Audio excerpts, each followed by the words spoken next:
So my name is Mark. I'm a priest in training here at the Zen Center. It's just really wonderful. It's wonderful to be here. I have a tremendous amount of gratitude just to have this opportunity to speak in the Dharma together and share with you. I'm just really grateful that there's so many wonderful faces in the Zendo, so many wonderful faces on Zoom. And again, just thank you. Thank you for showing up today. Thank you for showing up for me today. That's so cool. You showed up for me. Thank you. The topic I'd like to discuss is one that's been it's been one that's kind of nagging at me. It's been nagging at my heart for some time. And it's this question is, what is this Zazen practice of ours? What does it have to do with healing and hope? And are there opportunities for this Zazen practice to create spaces for healing in our lives? Maybe even open up a doorway to hope, to hope. You were here last week. You might have heard Tim say, quoting one of his teachers, that Zazen is good for nothing. Zazen is good for nothing. Can it be true? Can it be true that both Zazen is good for nothing and there's opportunities for healing and opportunities for hope in our practice? And there's probably folks who feel like I do, and looking in the wider world, that opportunities for healing and hope right now can seem in really short supply. Really short supply. And that might not just be in the wider world, but in our own lives sometimes too. Sometimes in our own day-to-day experiences, we may feel this need for a little healing, a need for a little hope. And that might be because of challenges with family, might be because of mental health or physical health challenges, might be challenges at our jobs, right? Sometimes like, hey, can I just get some space? Can I just get some space? Is that a feeling that resonates with folks in this room at all? Some of you? Some of you? Cool. So what about this healing and hope then? What about this healing and hope then? We often think of the Beatles song, Day in the Life, when the narrator says, I read the news today, oh boy, oh boy. Oh. Many of you know Isa, right? Isa, one of the big three poets of Japan. I have a strong heart connection with Isa. We were both old dads. Isa had his first child at 48. Relative to my peers, I had my first child at 40. So I feel a strong connection with Isa. And Isa had this really, really unfortunate tragedy. Just moment of big his oldest daughter. He lost his oldest daughter in a drowning incident. And after that loss, Isa wrote what is probably his most famous poem many of you probably know in this room, right? It is a world of dew, and yet. It is a world of dew, and yet. So can it be true then that, as we say, the way is perfect and all pervading? Can it be true that we say this inside each and every one of us, there is an inherent Buddha nature? Can that be true? Can that be true and also be true? Oh boy, or the and yet. Can we hold those two truths at the same time? Can we make space for those two truths at the same time? And I will tell you from my personal experience, I will say that when it comes for when I have noticed healing show up as an outgrowth of seeds planted in Zazen, these two truths that felt so very real, so very real. It's such a deep place in my body, such a deep place in my body. And holding these true truths of the way is perfect and all pervading, and yet hasn't been something that's percolated up here. It's been more down in my sides and down in my gut. And these two things have existed at the same time. These two experiences have just existed at the same time. Feelings of anguish and feelings of possibility. Anguish and possibility. And it's there in this space where anguish and possibility can be together. I think we can start having a finger pointing us to opportunities of healing in this practice of ours. So I wanted to share two opportunities, both involve being a dad, of where I saw this space between the difficulty of the emotional experience right there and this possibility of healing and hope. As a dad, I know, our children are just wonderful Dharma teachers, and our grandkids are wonderful Dharma teachers. And I'm not just talking about human kids and grandkids, right? Our furry kids and grandkids are wonderful Dharma teachers. Our feathered Dharma teacher, our kids and grandkids, wonderful teachers. Our scaly kids and grandkids are wonderful teacher. And if Jiro Sisler, that also includes 6-legged kids and grandkids, and includes 8-legged kids and grandkids. But I do want to add that, certainly some people in Zoom or hanging out in the room today for whatever reason, just being around kids might not be a regular part of your life, or connecting with kids just isn't something that feels natural to you, and that's totally cool. And I just want to say, I do hope my examples nonetheless offer potentially a little bit of help and support. And I hope what I have to share is maybe has some universality to everybody in the room or everyone watching Zoom.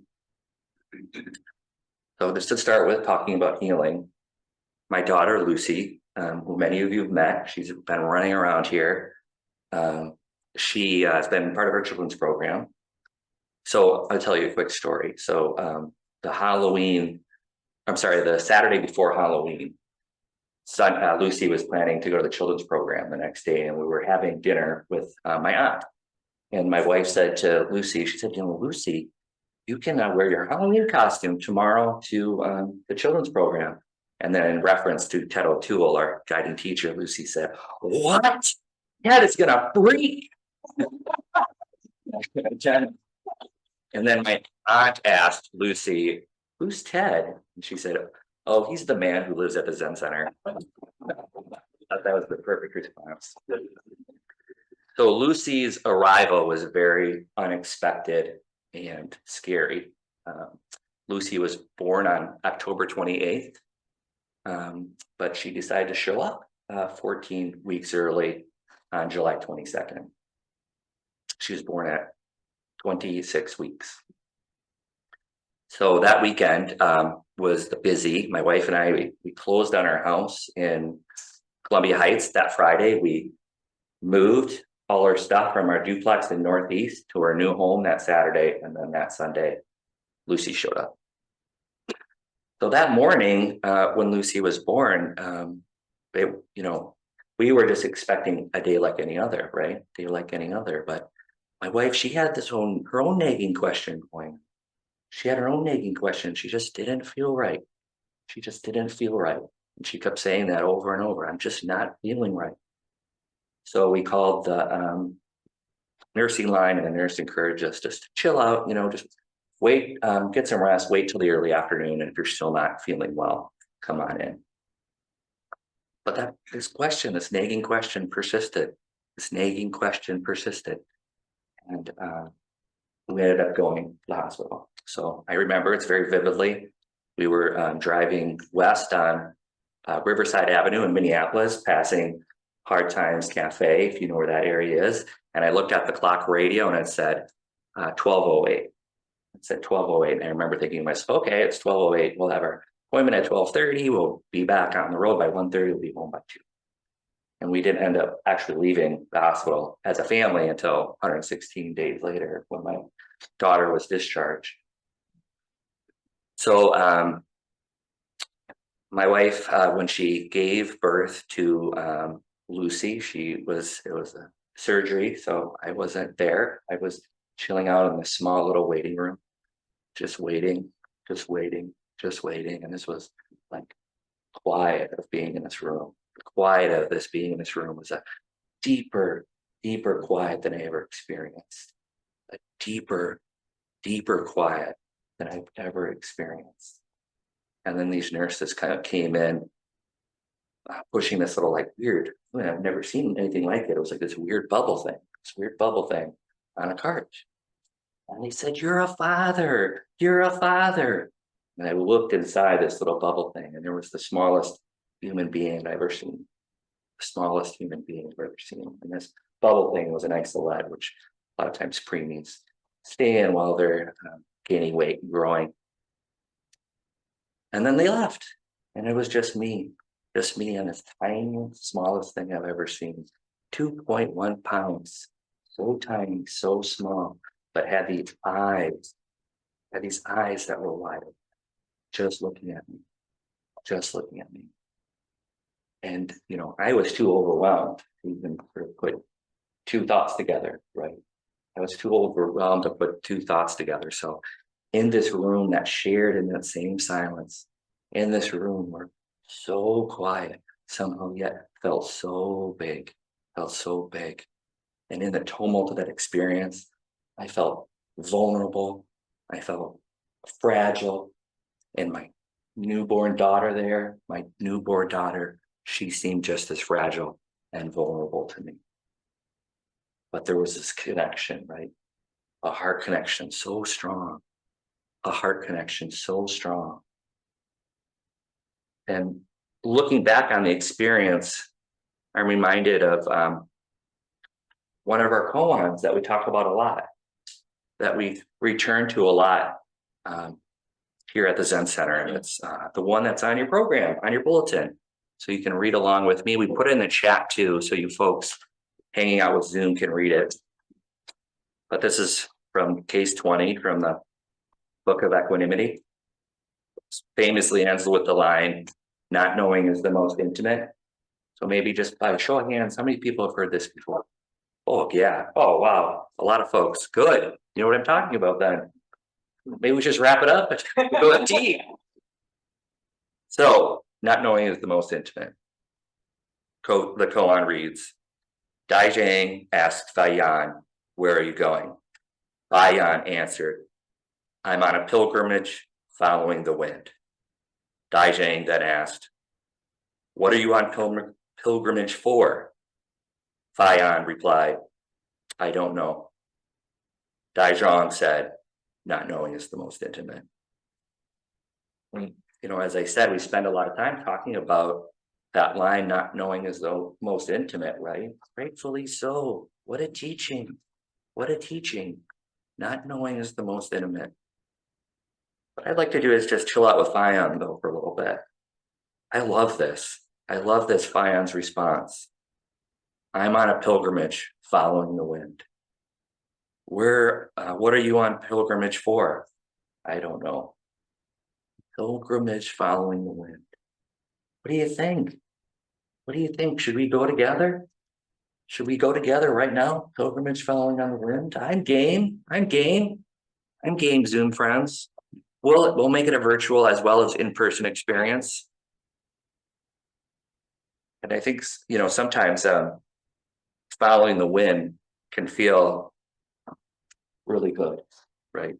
Following the wind can feel really good. Like when I first read this line, "I'm on a pilgrimage following the wind," it was like an ease came over me, I think we've all experienced that ease of just being with light breeze on a spring day, ease of a light breeze on a spring day. But sometimes following the wind can be really hard, right? Sometimes we might feel like we need to hold our coat shut, hold on to our hat. While that wind comes at us. While that wind comes at us. We might have an umbrella, and then your umbrella does that thing where it sort of like pops inside out, right? Pops inside out, and we're stuck there, just in the wind. And sometimes we might just feel like a leaf, right? Like a leaf against the wind, right? We might find ourselves times like a leaf against the wind. But what about this pilgrimage? What about this pilgrimage? Regardless if it's that soft breeze or we're feeling like a leaf against the wind, does the pilgrimage continue? I've been just reflecting on this koan and reflecting on what does that word pilgrimage mean to me? What does that word pilgrimage mean to me? Well, I think it's something really special, something worth honoring, something worth upholding, something that is worth recognizing, reaches down inside us to someplace deep. And when our pilgrimages don't necessarily have a destination, then everything becomes just that. Every step becomes just that. Every opportunity becomes just that. An opportunity to steep in this special moment here, steep in this experience here that is worth honoring, that is worth upholding, steep in this experience here that's worth recognizing, resonates with this heart here on a deep, deep way. And when I was with Lucy when she first born, me, that vulnerable, fragile being, and Lucy, that vulnerable, fragile being, it did feel like all those things. It felt like that, my definition of a pilgrimage. It felt like my definition of pilgrimage. And I think, again, when our practices points us towards healing, I think this is a place we can start. When we're on that pilgrimage against the wind, when we're on that pilgrimage feeling like a leaf being tossed here and there, can we acknowledge that, and yet here there's something worth upholding, and yet here there is something worth honoring. And certainly with me and my daughter, that was really apparent. That was really apparent, really obvious. Right? This connection between a dad and his newborn preemie daughter, that's really obvious, really obvious. I want to tell you a story about how my grandparents met. They were from a small town in South Dakota. My grandma was visiting her aunt, and she was at home, and her aunt had this cat, right? She had this cat, and the cat snuck out the front door and went running away. And my grandma was frantic. My grandma was frantic. She went running after this. She went running after this cat, and this cat ran up a tree, and she couldn't get it down. And this cat was stuck, right? This cat was stuck in that moment, and my grandma was stuck in that moment. So two beings together, stuck in a moment, right? I know what that's like. I've been there. Two beings together, stuck in a moment. My grandpa saw what was going on. So he walked on over, asked my grandma if she needed help. He said, yes. My grandpa got this cat out of the street, right? And then a few years later, in 1944, my grandparents were married. They ended up having 12 kids. Oh, I'm sorry. It's 6 kids, 12 grandkids, one of me. I'm one of them. And just 3 weeks ago, my daughter, who lives on the other side of the lake here, she gave birth to her first kiddo. She had a son, Callan Joel. That's my grandparents' 25th great grandchild. All because of this cat. All because of this cat. Going on his own pilgrimage. Going on, following his own wind up a tree, right? And I wouldn't be here right now if it wasn't for this silly cat, right? If it wasn't for this silly cat, we wouldn't be sharing at this particular moment in this particular way. The cat's here with us. Connection. Is that possible? Is that possible that cat is really here? Well, I will tell you where it felt possible was when I was with Lucy on that morning of her, that afternoon of her birth. That cat definitely felt there with me, right? My grandparents felt there with me. My dad, who passed away in 2006, felt there with me. The wide space in that room, right? A wide space that somehow could put its arms around everything. We're all there with me in that moment. were all there with me in that. Here's another. I feel like I've brought in a greatest hits of Zen quotes. Here's another greatest hits. So we had Dizang and Fayan. That was our version of "I Want to Hold Your Hand." Now we're moving to Suzuki Roshi, and this is sort of either "Hey Jude" or "Let It Be." I'm not sure. Maybe we could discuss afterwards. I have to tell you, just pause for a moment. So I'm 45. I just started listening to the Beatles, and it turns out they're really good. It's just astonishing. They're so good. All right. So this is from Zen Mind, Beginner's Mind. I'm sure another line a lot of you know. I should say, I edited this slightly for brevity. So it's not exactly the way it shows in the book, but I hope the spirit's still there. Our body and mind are both two and one, and not two and one. Our body and mind are both two and one, and not two and one. Is that line familiar to some of you? Some of you? Yeah. So with Lucy, with that cat, in that silence, and that expansiveness, two and one really made a lot of sense. Two and one made a lot of sense to me, right? But that's not two and not one. What's that all about? What's that all about? Two and not one. What is that all about? And it's here when I again think of what Tim said last week, that Zazen is worthless. I can't remember the exact phrasing. Zazen is worthless, isn't worth anything. Sorry. When Tim said Zazen isn't worth anything, and Zazen can offer spaces of healing and hope. It's in this not two and not one where those two come together in a space of deep, deep communion. They don't just coexist. They're interrelated in a state of being where nothing can be separated. Zazen is good for nothing, and Zazen can create space for healing and hope, are interrelated, where you can't make space for anything else, anything to fit in between them. So why is that the case, right? Why is that the case? So when I was a couple days after Lucy was born, my wife was in her hospital bed, and I was standing beside her, and there was a doctor on the other side of the bed talking to my wife. And these, at the U of M, all these doctors, they're all residents, so they're so young, but they're so good. They're so young and they're so good, and they really inspire me. They really inspire me, and I kind of feel that way sometimes when I see young people around here. It's just as inspiring, maybe in a different way, but just as inspiring to me. So this doctor said this thing to me or said something to my spouse that I felt was a great not one teaching. The doctor said, you get to feel all the feelings. You get to feel all the feelings. The joy, the anticipation, the excitement of being a mom, the frustration, anger with the circumstances, the confusion, the fear. You can feel them all. You can feel them all. And in response, my wife, she just started crying and laughing at the same time. This resident gave my wife this wonderful permission to be open to it all, right? Open it all. And in that permission came a release of both joy and both sadness. Both joy and sadness. This tough stuff that comes up, the tough stuff we can face, right?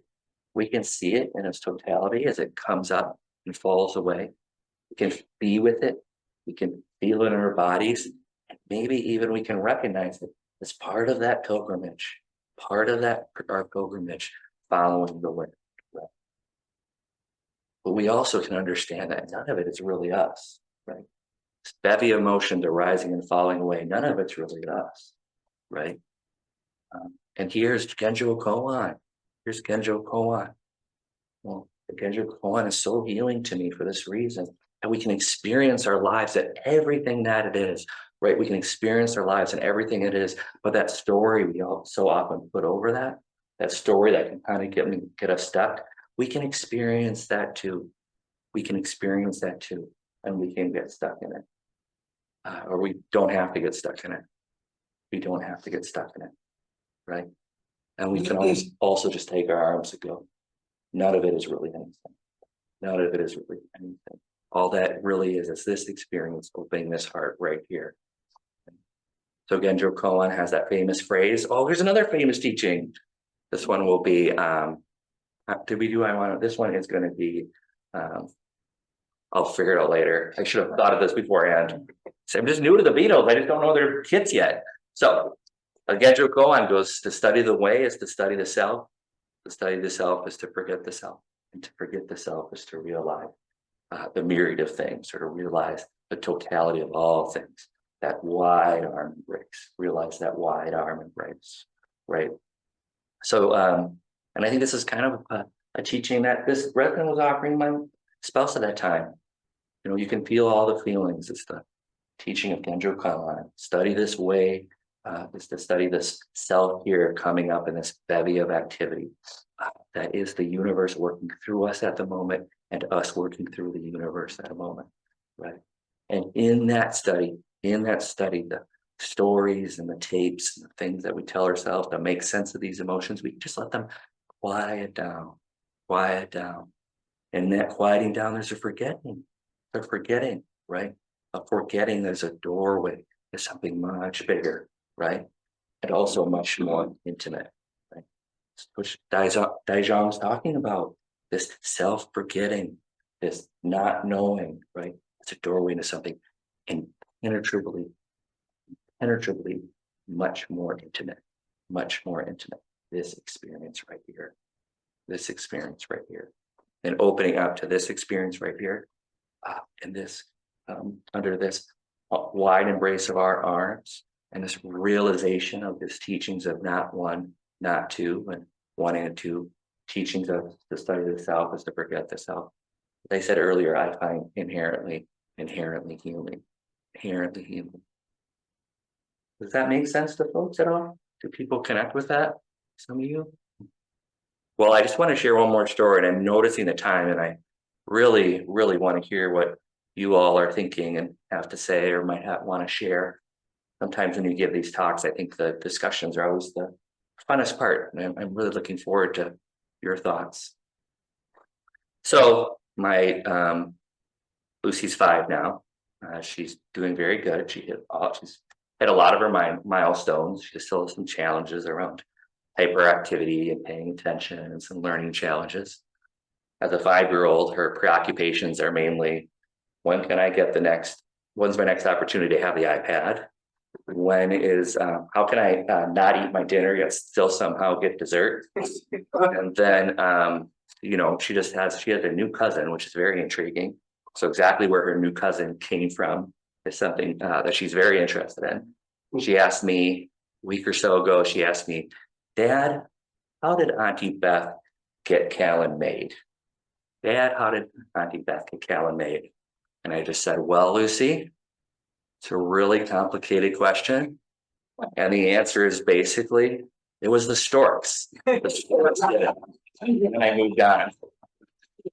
Hopefully I'll do better next time. Your encouragement. Maybe some of you have had kids or have older kids can give me some tips.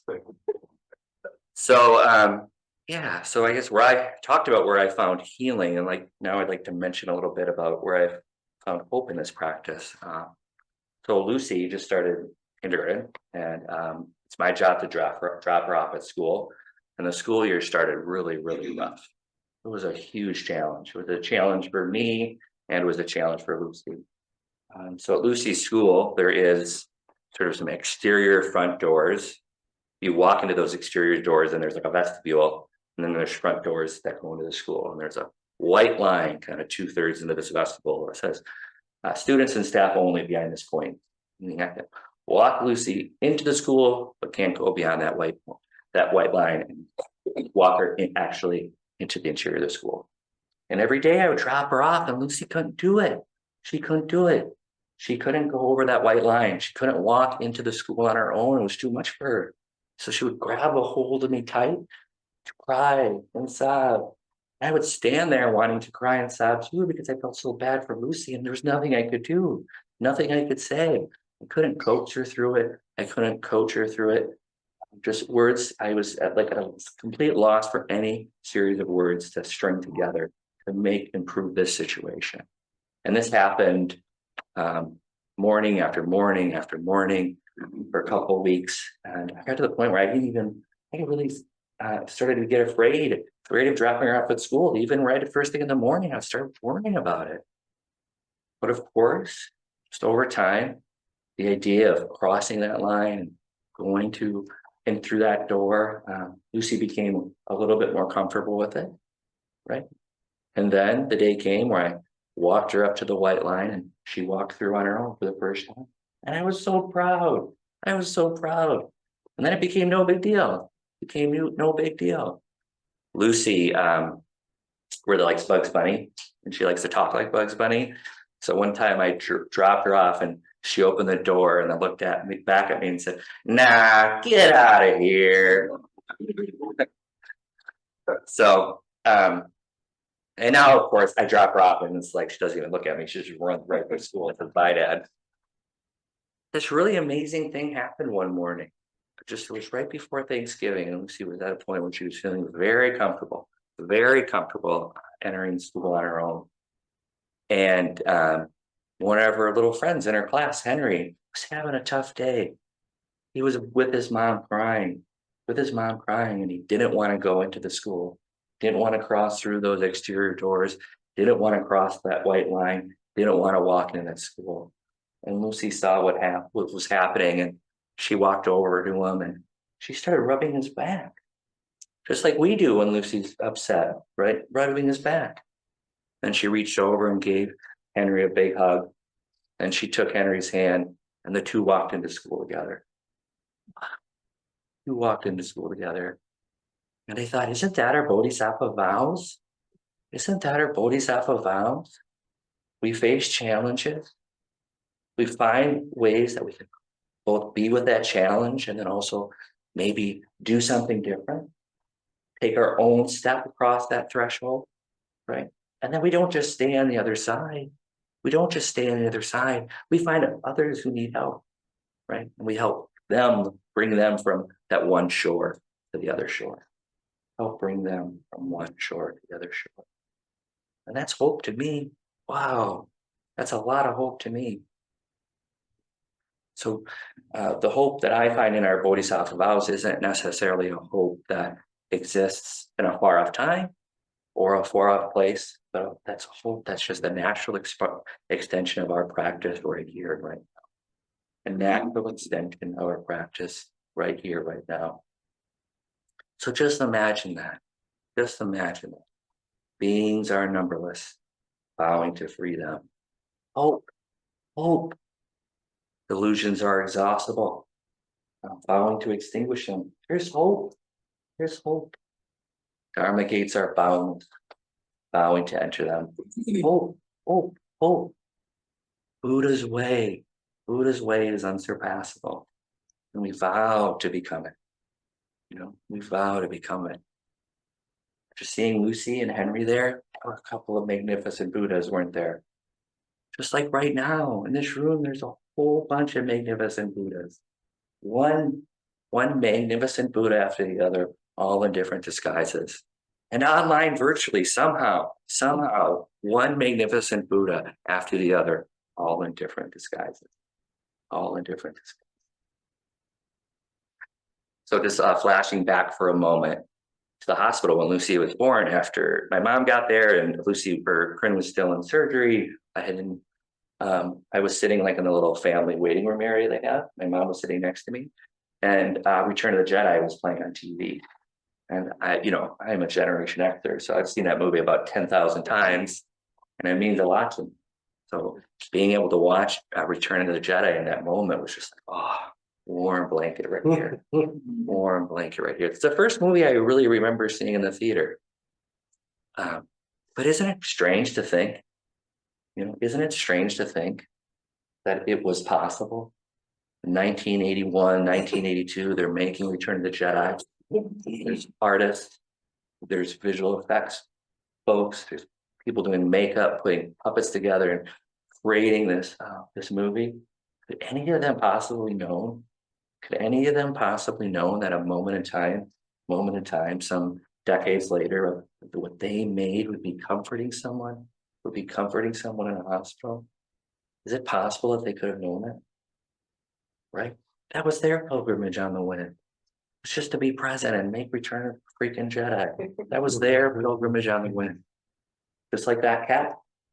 His pilgrimage on the wind was to run up that tree. My grandma's pilgrimage on the wind was to go and help, or run after the cat. And my grandpa's pilgrimage on the wind was to stop and help.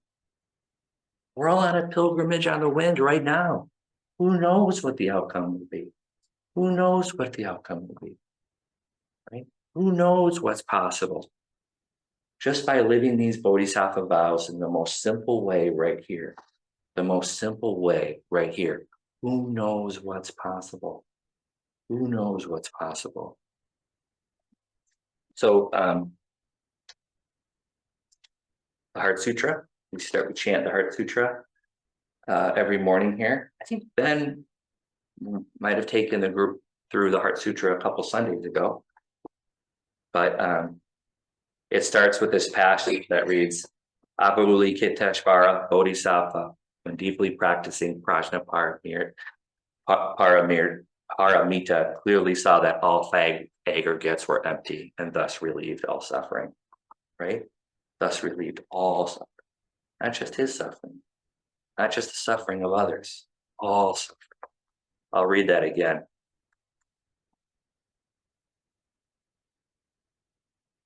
Excuse me. Avalokiteshvara Bodhisattva, when deeply practicing prajna paramita, clearly saw that all five aggregates are empty and thus relieved all suffering. Could that be possible? Could that be possible? So for those of you who might be new to the Heart Sutra, this passage, when deeply practicing prajna paramita, clearly saw that all five aggregates are empty. That might seem a little confusing, but if we're going to put it a different way that might make it more clear, I just return to Suzuki Roshi, right? Suzuki Roshi. Our body and mind are one and two, and not one, not two. That's practicing prajna paramita and clearly seeing all five aggregates are empty. So if we do this, do we really relieve all suffering? Maybe we do, maybe we don't know, but it could be possible. It could be possible, right? And probably the truth of the matter is most likely, and what I've heard my teachers say in the past, like Zazen is good for nothing, or to study the way is to study the self, and to study the self is to forget the self, or not knowing is the most intimate. Not knowing is the most intimate. So we want to enter into that possibility with our full being, right? Fully take on this pilgrimage, following the wind. We got great instruction right here. Got great instruction. Not knowing is the most intimate. Man, okay. I just wanted to end with one passage from Dogen, return to Dogen again. Really a personal one to me. This one is really, I found a lot of comfort in. I found healing in and hope in. I underlined a bunch of passages from the Universal Recommendations for Zazen, Fukan Zazengi, if anybody's familiar with that. I underlined a bunch of passages, and when I'm feeling feeling like I'm in a challenging time, I've been bringing them out and reading them. It's been really helpful. It's been really helpful. So here's the passage I'd like to end with. So once the heart of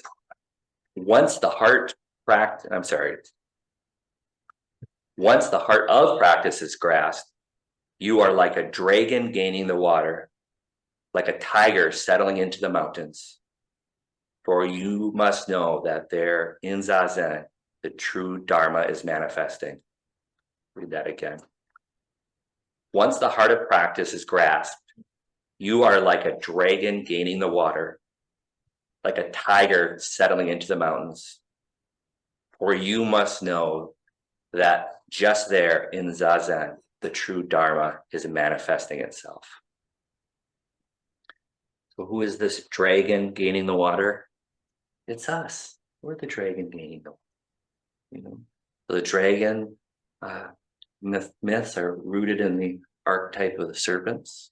The serpent, in a lot of parts of the world, serpents are venerated, and for one reason, and serpents are seen as something really special is because they have this ability to shed their skin, right? They have this ability to change and transform, right? And of course, in our practice, our version of changing and transforming is just a homecoming to our true nature right here. We can shed this skin of habitual energy that seems to propel us from day to day. We can shed this skin of conditioning from our the cultures where we were born, from our family of origins, from our communities. And we can even maybe shed the skin that's this lessons that some of us might have learned when we were kids that don't necessarily seem to serve us anymore. We can shed that skin too and just be here to settling into our true nature. And then, he also says we're like a tiger settling into a mountain. Who is this mountain? Who is this mountain? Where are the mountain? This Zazen posture is us, the mountain being settled into. The Zazen posture is the mountain being settled into. Where we're connected to this firm grounding at the bottom, right? With firm support right here. And at the top, we touch a much wider sky. We touch a groundless sky. So we're both at the same time grounded and groundless as we are this mountain in which the tiger settles into. Okay. We're making good time. This is great. Why don't we transition? Thank you again so much, everyone. It was just an absolute joy to have the opportunity just to share a little bit about me and my family and share some of my thoughts on this Dharma stuff. And I'm just really grateful everyone hung in there with me, either here in person or all these folks online. So why don't we do this? As I said, I'd love to hear what folks are thinking. If you have a comment you'd like to offer to the group or a question that came up for you, I'd love to hear it. Maybe we could start with our friends online here. And if anybody wants to either unmute themselves or ask a question or raise their hand virtually, feel free.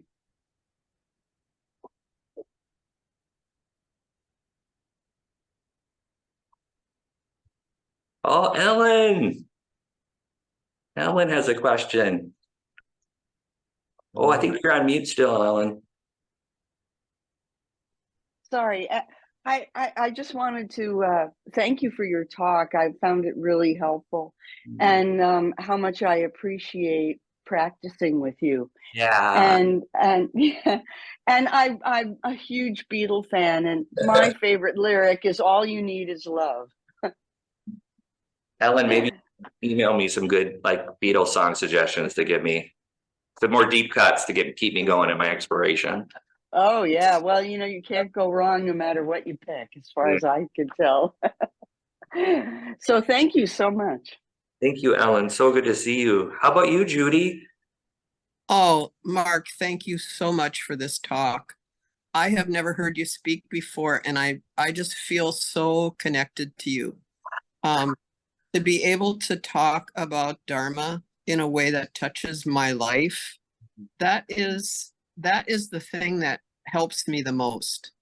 Some of this stuff can be so intellectual, but Zen is immediate and real. And you really hit it for me today. And I just thank you so much. Well, that means a lot coming from you. Thank you so much. Paul, did you have something you want to share? Just curious, as a guy who doesn't have kids, how do you feel that you've changed as compared to when you didn't have kids? Oh, that's such a good question. Man, Paul, that is such a good question. Thank you for asking that. I think that I will tell you this. This is what first comes to mind. Well, when I didn't have kids, I was able to practice for a really long time. And I think the immediacy of being in this building and in this space was profoundly transformative. And now I don't necessarily have it, and I really miss it. I really miss getting to be here much, much more. So I think in a weird way, I think that if the transformative experience of being a dad, if I had to point to one thing that was transformative beforehand, it was being in this room, being with Sangha members, really getting to know Sangha members and being able to laugh and joke around over tea, having a deep relationships with my peers as priests in training, having amazing teacher like Ted to hang out with a little bit more often. Yeah, so I think that would be my answer. Does that make sense to you? Yes, makes sense. Thank you. Yeah, thanks, Paul. And I want to say, I mean, touching the heart of healing and hope, I think can happen anywhere.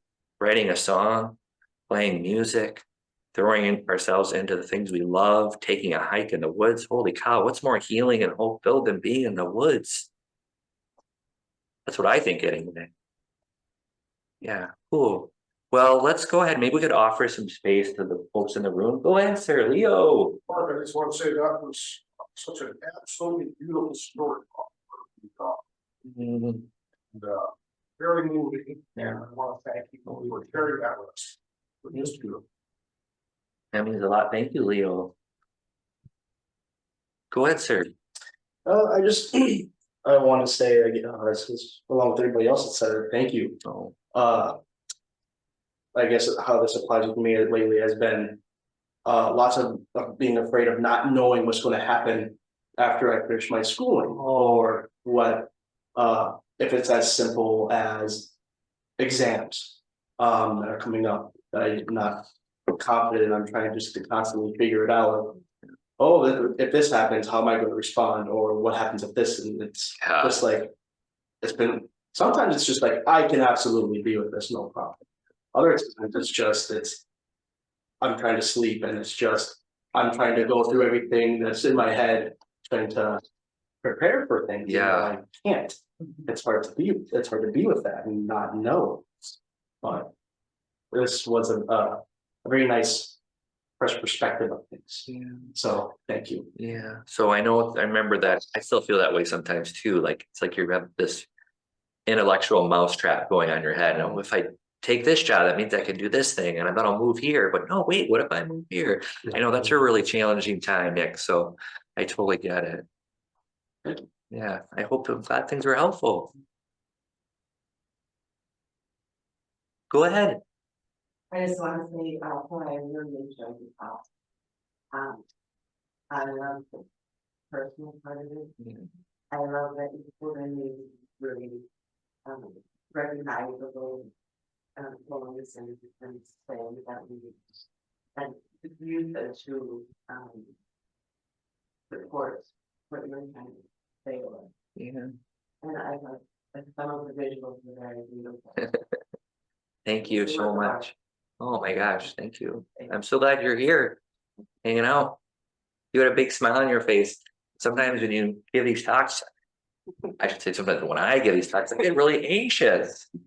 So when there's somebody in the audience that has a big smile on their face, oh, good. I was just trying to.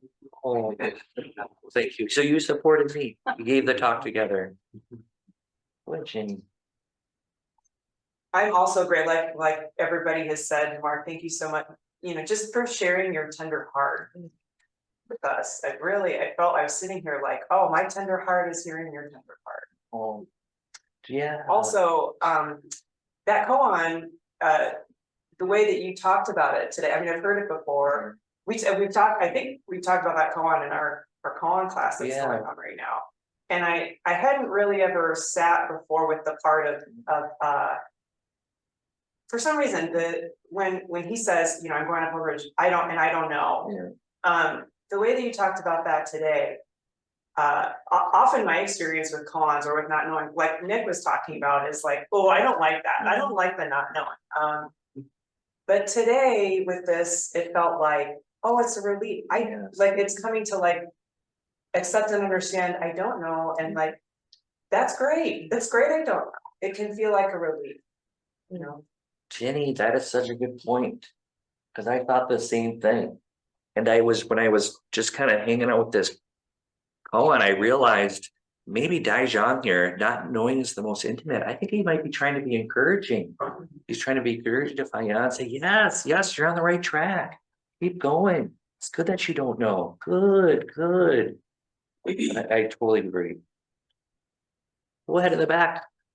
Yeah, just kind of going off of that, I really connected that last line of not knowing is the most intimate to your experience of being in that room with Lucy and kind of the darkness and silence, and how that kind of like emptiness and not knowing and uncertainty was, in a sense, kind of like also all embracing and comforting. And you kind of felt the presence of your grandparents and even that cat from the story.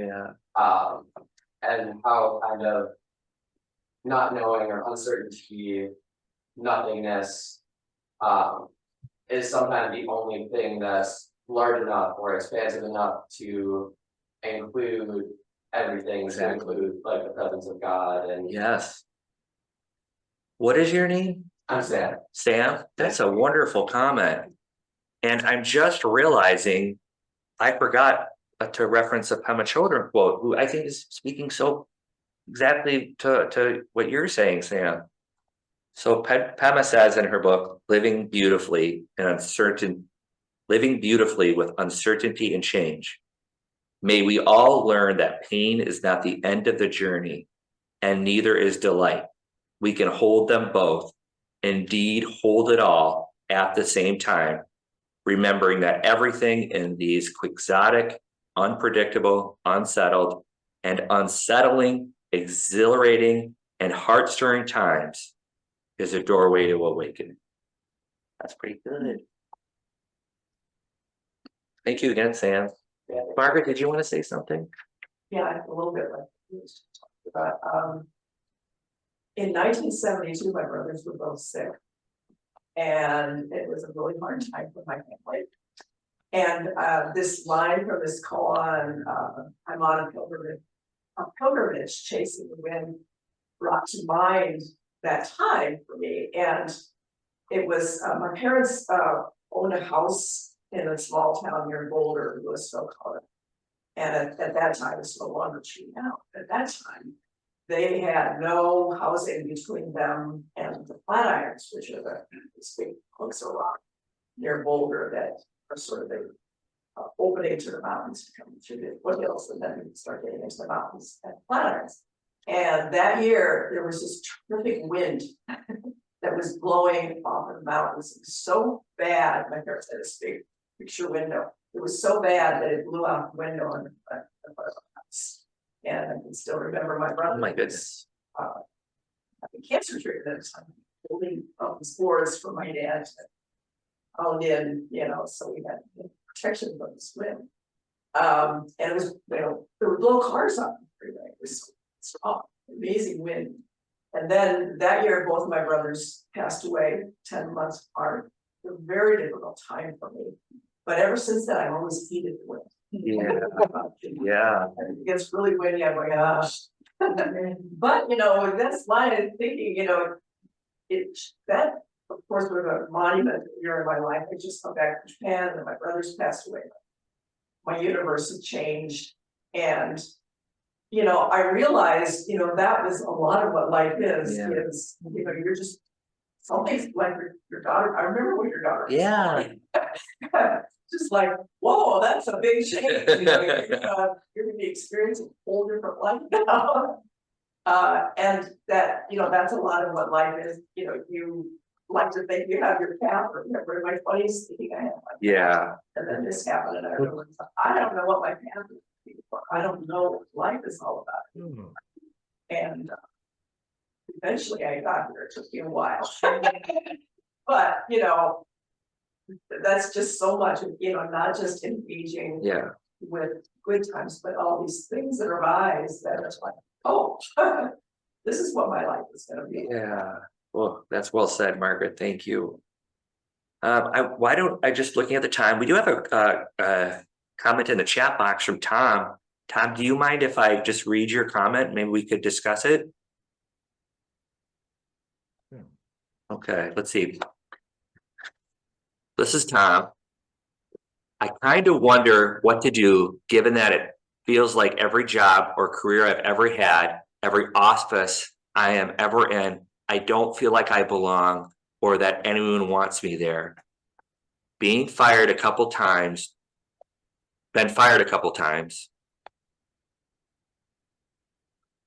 Two, and I just don't know what to do when it seems that it's coming or could be coming again. Just simply don't feel like I fit or belong anywhere, no matter how nice I am, good I am, how much I care about the work, etc. I wonder if you have any advice or wisdom to share. Oh, Tom, that sounds like a really tough experience. I'm sorry that you're going through that. I mean, my first honest opinion, Tom, I certainly share from my personal life, kind of struggling with anxiety and depression. You know, I've certainly shared times when I have felt very similarly to what I hear you saying. You know, like everyone else is, you know, it's like we're all in a play together and everybody else got the script and I was left out. I have no idea where I'm supposed to do or say. And everything feels uncomfortable, and I've been there. I don't want to confuse identification with empathy. Just because I identify with you, I just want you to know I truly do empathize too. I did probably most life-changing thing I've ever done. I'm just going to be very vulnerable with the group for a moment. I had to go to the hospital for depression one time, and when I was done, while I was going through discharge, a part of my discharge planning, it was to start dialectical behavioral therapy. And DBT is astounding. I think for reading your story and knowing how it felt like me, it might be something worth looking into. Essentially, DBT is grounded in mindfulness. Marshall Linehan, who was the founder of DBT, is a Buddhist practitioner. And its three core components, other than mindfulness, are interpersonal effectiveness, distress tolerance, and emotional regulation. And those three things, interpersonal effectiveness, distress tolerance, dealing with tough emotions that were coming and going, and the third, I just blanked on it. But regardless, that was so helpful, Tom. So I don't know if you've ever thought about maybe looking into DBT. It can be really helpful, and just in hearing your story, I connect with it. It might be something worth thinking about. Do you think that's helpful, Tom? Yes, thank you. Cool. All right. Go ahead. Yeah, hi Mark. Like everybody, it was a wonderful talk. And what really hit me, besides many of the things people have said, is you really seem to convey the beauty of a life lived in the dark. Good times, bad times, all of it. And beauty is just the thing that, that's such an abstract term, but it's the thing that I really got from your talk. Yeah. And thank you for reminding us in our life. Yeah. Thank you, Leslie. That's awesome. Thank you. All right. Why don't we turn it over? Go ahead. So you got one post Beatles Paul McCartney song to listen Okay. which is with a little lost. I've never heard of it. The line is the willow turns its back on climate weather. And if you can do it, you can do it too. Oh, So every time you kept saying wind and Beatles, that's all I can. what do you know what album it's on? I think it's on Wings or but it's That's a good recommendation. yeah. Like the London. Was that? Yeah, but that's like up like one of the best post Beatles songs ever. I love it. I love it. Thank you so much. But it's like with a little luck, because like, you know, like we don't know where our pilgrimage ends. We don't know what our death or our expiration is. So I love it. when we don't have an outcome to get, actually, we don't know the end of the story. So. That's a great comment. Are we, it's, do we want to turn things over to the Doan?